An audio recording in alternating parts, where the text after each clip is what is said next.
25. júní. Leitaðu og fyndu frelsi andans, því þar sem raunverulegt frelsi, þar friður. Þar sem friður, þar kærleikur, og það kærleikur sem opnar allar dyr. Þar sem kærleikur þar engin gagnrýni eða fordæming. Þar engin áfellisdómur, því þú veist og skilur að allt eitt í mér og mínum kærleika.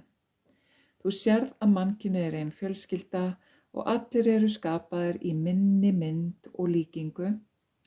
Þú ferð undir yfirborðið og inn í kjarnann á hverju máli. Þar engin aðskilnaður og allt sameinast í fullkominni einingu. Þú sérð það besta í öllu og öllum. Þegar þú hefur fullkominn frið innra með þér, eyðir þú ekki lengur tíma í að reyna að breyta öðrum.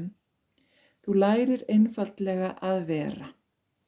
Þannig skapar þú tilfinningu fyrir einingu alls lífs og friður og kærleikur verður alls ráðandi.